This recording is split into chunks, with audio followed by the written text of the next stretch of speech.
과거 부채도사 시커먼스 등으로 활약했던 코미디언 장두석이 안타깝게도 향년 67세로 별세했습니다. 현재 그의 빈소가 서울 여의도성 장례식장 8호실에 마련된 가운데 많은 후배 동료 연예인들이 눈물을 쏟고 있습니다. 발인은 오는 24일 오전 8시, 장지는 통일로 추모공원입니다. 유족들은 이날 오후부터 고인의 죽음을 애도하기 위해 발걸음한 조문객을 맞이하고 있습니다. 생전 지병으로 신장 질환을 앓고 있어 평소에도 건강에 대한 걱정이 많았던 것으로 전해졌는데요. 당뇨로 오랫동안 힘들어했고 길을 가다 쓰러진 적도 있는데 일어나는 게 힘에 부칠 정도였다고 합니다. 사실 장두석은 전성기 시절에도 결혼하지 않고 사람들에게 웃음을 주는 것만을 꿈꾸며 살아왔고 국민들에게 웃음과 사랑을 주는 데에만 한평생을 바친 그는 힘든 순간마저도 웃음으로 바꾸며 사람들에게 즐거움을 선사했지만 정작 본인은 결혼하지 않아 아내나 자식이 없고 부모님마저 모두 돌아가셔서 그가 떠날 때 그의 옆에는 친형 한 분만 남아있는 상황입니다. 국민이 힘들 때 웃음을 전했던 그의 말년이 더욱 쓸쓸해 보이기까지 하는데요. 힘든 순간마저도 웃음으로 바꾸며 사람들에게 즐거움을 선사했던 그는 언제부턴가 동료, 후배 코미디언들과도 연락이 닿지 않았는데 언뜻 전해 듣기로는 채식에 가까운 식습관에 심취하시면서 동료들과 점차 식사 자리를 함께 하기 힘들어졌고 그러면서 자연스럽게 소원해지고 연락이 끊긴 것으로 추정되고 있어 안타까움을 더욱 더하고 있는데 장두석은 1957년 향년 66세로 제주도에서 태어났고 한성고등학교와 경희대학교 지리학과를 졸업한 장두석은 TBC 제2회 개그 콘테스트를 통해 데뷔했습니다. 이후 KBS로 옮겨 유머 1번지, 쇼비디오 자키 등에 출연해 큰 인기를 끌었습니다. 주요 작품으로는 김형곤과 콤비를 이루어 워낙 비싸요라는 유행어를 히트시켰고 김정식과 함께한 아르바이트백과 이봉원과 함께한 시커먼스 등이 큰 인기를 끌었고 대표작으로는 부채도사라는 코너로 큰 인기를 끌어 지금의 무릎팍도사의 모티가 되었던 코너가 되었죠. 장두석은 지난 1992년 KBS 유머 한 번지 부채도사 코너로 최고 전성기를 맞았는데 그의 유행어인 실례합니다. 실례하세요. 는 드라마라 응답하라 1988에서 해리와 김성균이 선보이며 다시금 인기를 얻을 정도였죠. 하지만 장두석은 부채도사 코너를 마지막으로 한동안 방송계를 떠났는데 갑자기 명상가로 변신해 세상을 놀라게 했습니다. 다시 세상의 모습을 나타낸 장두석은 오쇼 명상센터 쿠시딜 리더 장두석이라는 내용이 적혀있는 명함으로 확인할 수 있었는데 사실 장두석은 내내 불안감에 시달렸다고 합니다. 개그맨으로 바쁜 생활을 하면서도 개그맨 전유성과 힘기획이라는 기획 사무실을 만들어 뮤지컬과 저녁록 콘서트, 주병진의 심장병 어린이 돕기, 마라톤 같은 행사를 제작하기도 했는데요. 심지어 가수로 데뷔해 사랑한다 해도 음반을 발표했고 91년도에는 녹음실과 카페를 운영했습니다. 하지만 불안감에 소주 3병에 양주 2병을 한 자리에서 혼자 마실 수 있을 정도로 술에 중되어 살다가 한 책을 보고는 명상에 빠져들게 되었고 94년과 95년에는 아예 인도에 있는 명상 공동체에서 제자로 들어가기도 했는데요.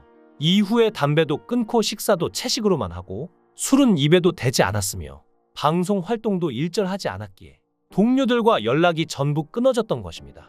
그러다 이수근이 개그 콘서트에서 시커먼스를 패러디한 키커스면으로 근황이 다시 알려졌는데요.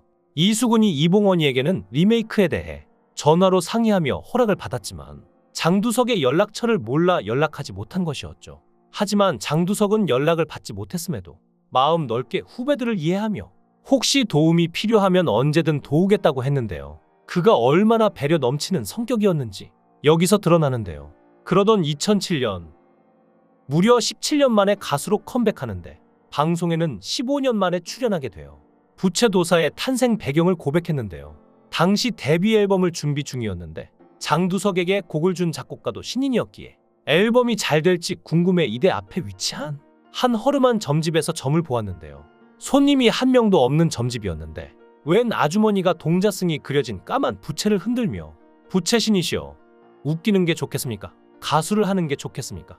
라고 점을 보는 모습이 너무 재미있어 꽁트에 응용하게 된 것인데요.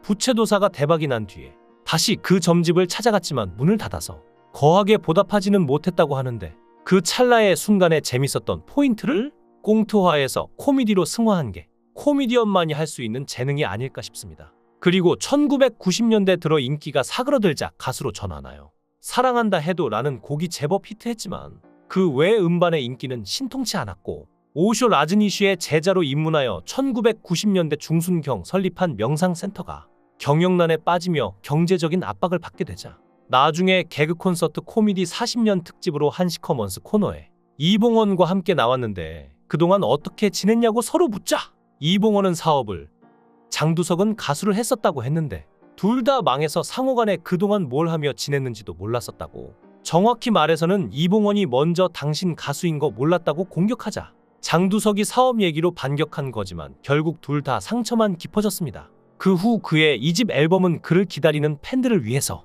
냈다고 하는데 팬들부터 왜 요즘 방송에 왜 안 나오느냐?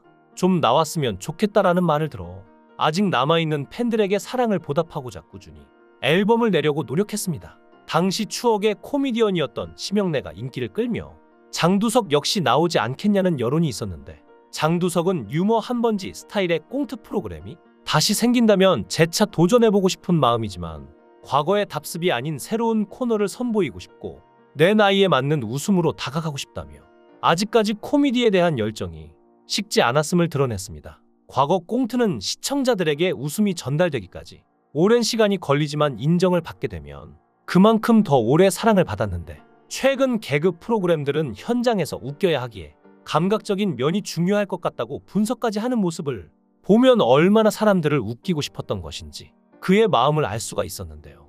그리고 자신의 말을 지키기라도 하듯 장두석은 후배 코미디언과 같이 코미디 무대를 꾸미기도 했는데요. 대한민국 최초 우주인의 우주 탐사를 기념하기 위해 이날 띠리띠리 코너에는 후배 개그맨 유남석, 김민수 외에 선배 개그맨인 이봉원, 장두석, 최양락이 출연했는데요. 그야말로 80년대 최고의 인기 스타였던 세 사람이 오랜만에 방송에서 만나 추억의 개그를 선보이며 폭소를 자아냈죠. 세월은 지났지만 이들의 개그는 녹슬지 않았고 오랜만에 방송에 얼굴을 비친 이들의 개그도 개그지만 신구의 조화가 어우러지며 시청률도 아주 잘 나왔다고 하는데요. 사실 장두석은 마지막까지 사람들을 웃기고 즐거움을 전하는 코미디 무대를 평생 그리워했다고 합니다. 엄용수는 지난해 말 장두석과의 마지막 통화에서 다시 코미디 해야지라고 묻자 장두석이 이제 뭐 나이도 먹었는데 나가봐야 뭐가 되냐? 너무 하고 싶지만 마음처럼 몸이 따라주지 않고 당뇨가 심해서 다시 할 수 없어서 애석해하기도 했다는데요. 개그맨 엄용수는 개그계 붐을 일으키는데 큰 공을 세운 사람인데 일찍 돌아가신 것은 개그맨으로서 비극이고 안타깝다라며 대단한 실력자인데 방송을 그만뒀고 만약 방송에서 활동하셨으면 더 스타로 빛이 나고 코미디도 더 발전하지 않았을까라며 아쉬운 마음을 숨기지 못했고 장두석 씨가 개그에 끼친 공적이 크다며 장두석과 같은 사람이 유머 1번지 등을 통해 개그란 것은 이렇게 하는 것이다라고 후배들에게 알려주는 길잡이가 되었다며 너무 이른 나이에 떠나간 고인을 그리워했습니다. 사람들에게 웃음을 주는 것만을 꿈꾸며 살아왔고 국민들에게 웃음과 사랑을 주는 데에만 한평생을 바친 그는 힘든 순간마저도 웃음으로 바꾸며 사람들에게 즐거움을 선사했지만 1992년 마지막 코너를 마무리하고 우리 곁을 떠났습니다. 국민이 힘들 때 웃음을 전했던 그의 말년이 더욱 쓸쓸해 보이기까지 하는데 지금이라도 이 영상을 보는 여러분이 그가 가는 길이 외롭지 않도록 따뜻한 응원 부탁드립니다. 그리고 그곳에선 항상 꽃길만 걸으셨으면 좋겠습니다.